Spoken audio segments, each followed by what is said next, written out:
Nike just lit a match that most people didn't even notice. On the surface, it looks like a playful Caitlin Clark commercial. Travis Kelce, Jason Kelce, Travis Scott, all laughing, all pretending to doubt her range. But buried inside that joke is a message that's way bigger than basketball. This isn't just an ad. It's a signal.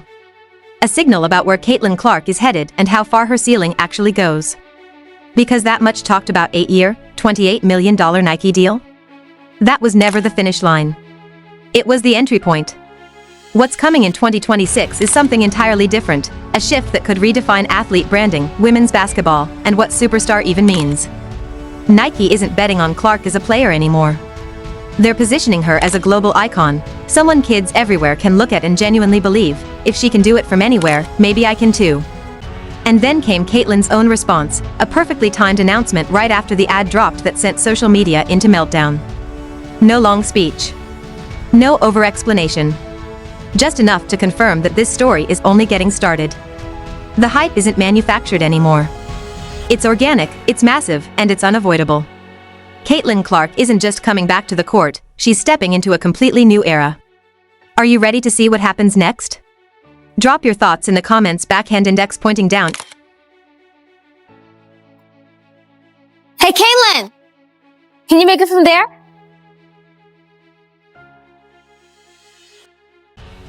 Hey, Caitlin, how about from here? Come on, guys.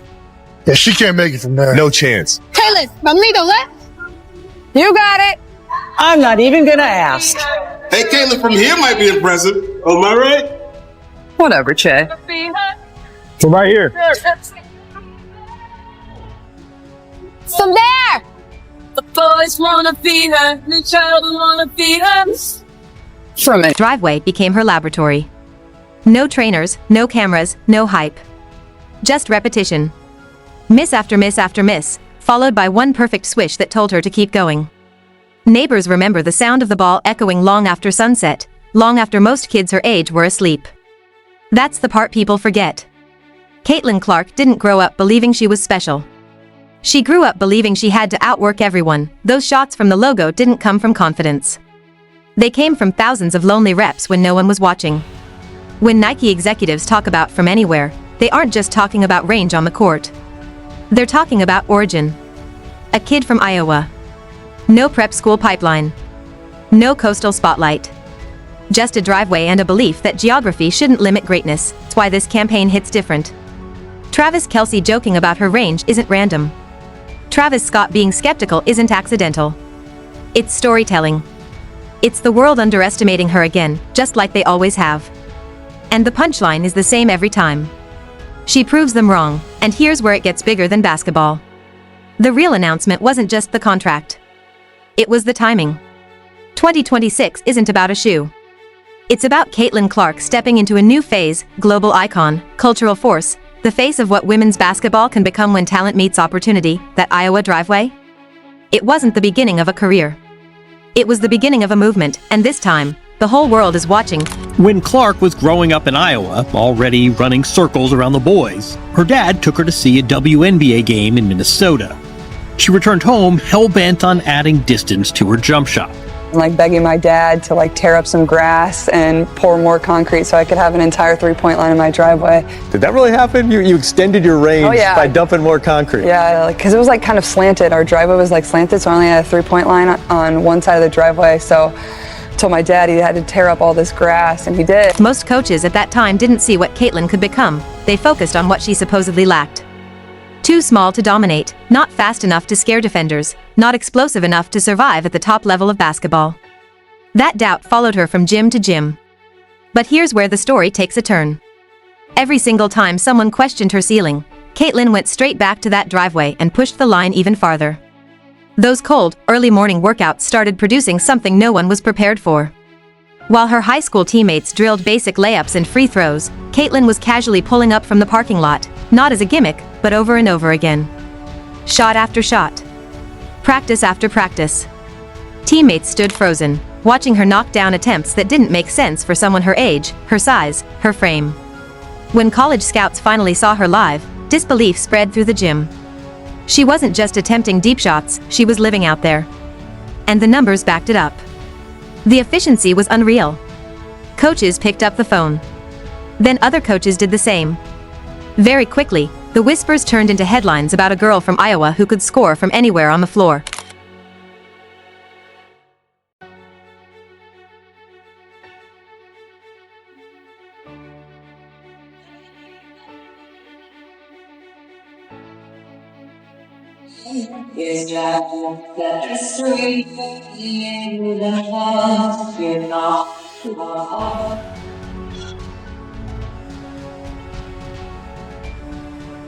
Those driveway sessions different wasn't just how far Caitlin was shooting from, it was how she thought about failure. When most kids missed a shot, they took a step closer to the rim. When Caitlin missed, she did the opposite. She backed up. Every missed shot became a challenge, not a warning. Every no from a coach turned into fuel. Every scout who doubted her size or speed unknowingly pushed her to test her limits from even farther out. That mindset became her identity. The more difficult the shot, the more locked in she became. Her high school coach quickly realized traditional basketball rules didn't apply to her. Plays weren't designed to get her open near the basket, they were built around space, timing, and distance. Defenders didn't know what to do with someone who could rise up confidently from 35 feet and actually expect the ball to go in. It wasn't flashy. It was consistent. By the time Caitlin reached Iowa, that driveway discipline had evolved into something the sport had never seen. She wasn't just attempting logo shots, she was making them with defenders draped over her, hands in her face, crowds holding their breath.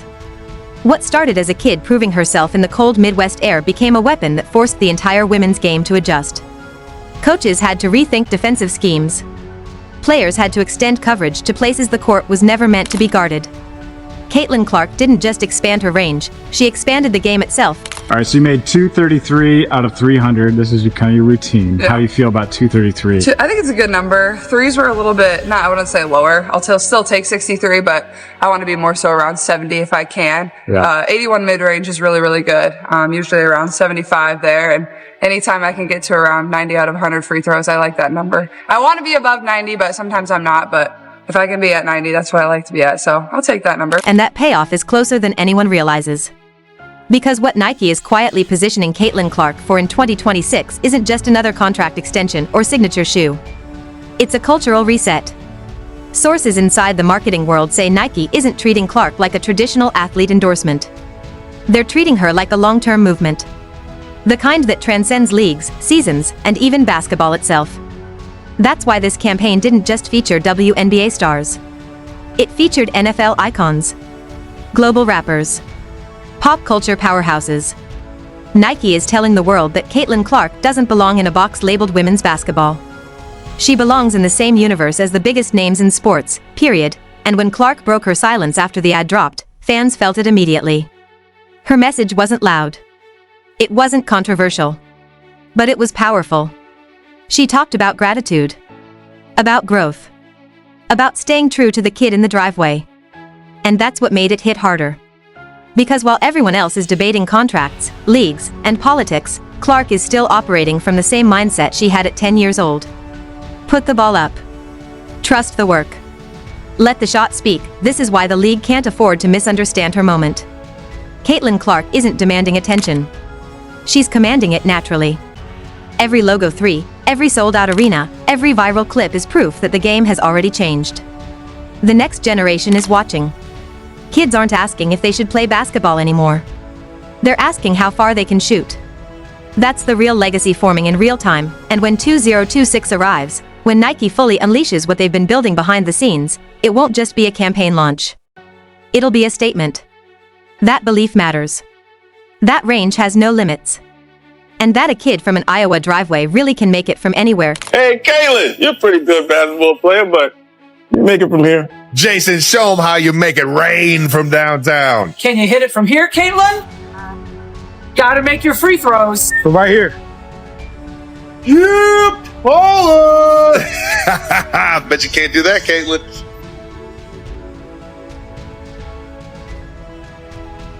Anyone else? The Nike commercial shows celebrities doubting Caitlin Clark's range, but that doubt isn't scripted. That's the exact skepticism she's faced her entire life.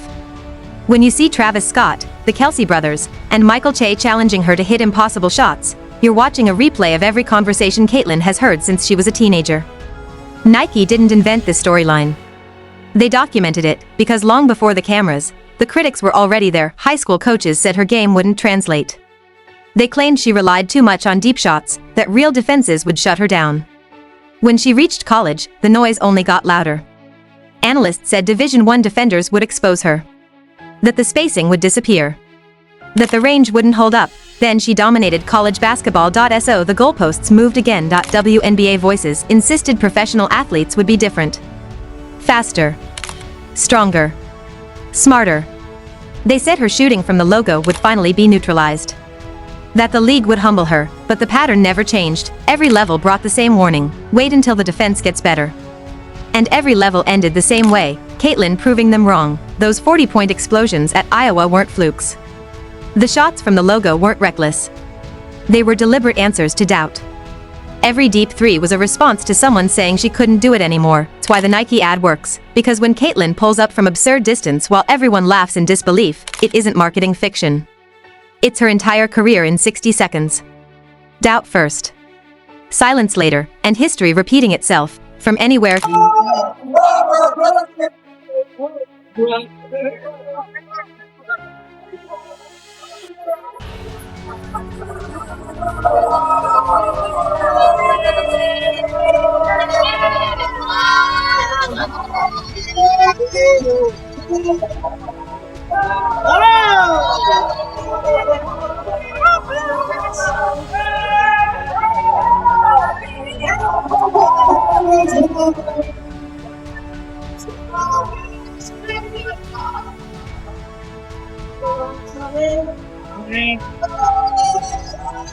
That mindset is what separates Caitlin Clark from every shooter who came before her. Most players adjust their game to survive pressure. Caitlin adjusts the pressure itself. She stretches the court until defenders are standing in no man's land, forced to choose between contesting a 35-foot shot or giving up a driving lane. That psychological edge is what makes her dangerous at every level. Defenses don't just guard her body, they guard the fear of what she might do next. And that fear changes everything. Nike understands that this isn't just about shooting range. It's about control. Caitlin dictates where the GA